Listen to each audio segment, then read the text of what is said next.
Operation Flood. The name Operation Flood may sound like disaster management, but in reality, it is nothing but the revolution brought about in the dairy industry. Here, we look at the person behind this revolution and the lesser-known facts about it.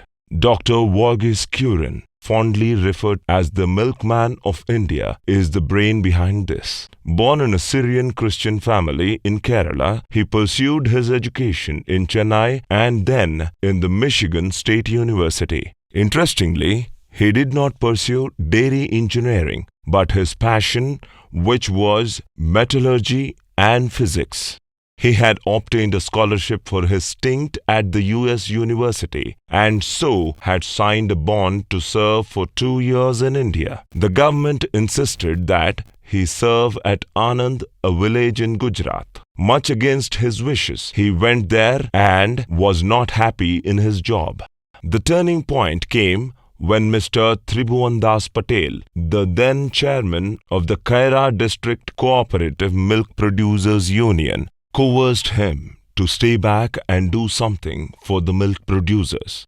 The journey had begun, and the reluctant engineer now turned the savior of all the milkmen in Anand and the nearby villages. He got so involved in his work that he said 8 hours for work, 8 hours for family, and 8 hours of sleep.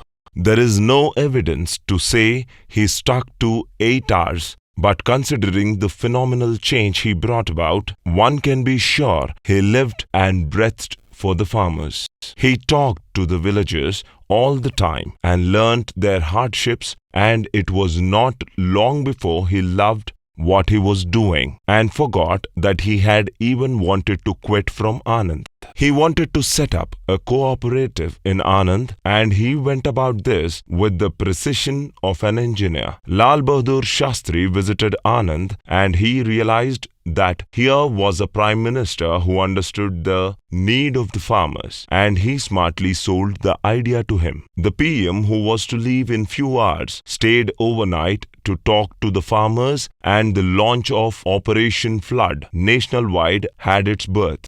He successfully set up Amul, and when people wanted a foreign name, he refused. He was one who would not bog down to authority. He made sure the middlemen were no longer ruling the roost, and the milk from the farms went directly to the cooperatives and was sold at decent prices so that the farmers profited. When he wanted to launch a brand of confectionaries under the Amul brand name, some in the planning commission did not like the idea. He shut them up by saying, "What are you talking about? You don't even know how to milk a cow." He was responsible for the first crowd-funded movie, Manthan, by Shyam Benegal. Benegal had run out of funds and was wondering how to continue production, and his encounter with Dr. Kurien changed all that. He told the farmers to donate ₹2 towards funding the movie, and lo behold, the filmmaker had enough money to continue. The movie was a super hit as it focused on the farmers' problems, and they went in hordes to watch it. The film bagged several awards. His other important innovation was the milk powder from buffalo's milk. In this, he was helped by his friend Dalaya, who went on to make skimmed milk and condensed milk too. Mother Dairy, NDDB, were all born from this man's endeavors. He went on to receive many awards, and in fact, his passion for dairying inspired him to talk about it. And many countries around the globe donated milk towards Operation Flood. He had truly brought about the white revolution in India. His words, "True development is not the development of land or cows. It is the development of men and women," is an inspiration to many. He authored the book, "I Too Have a Dream," and sure enough, he lived his dream to make India the leading producer of milk and dairy products.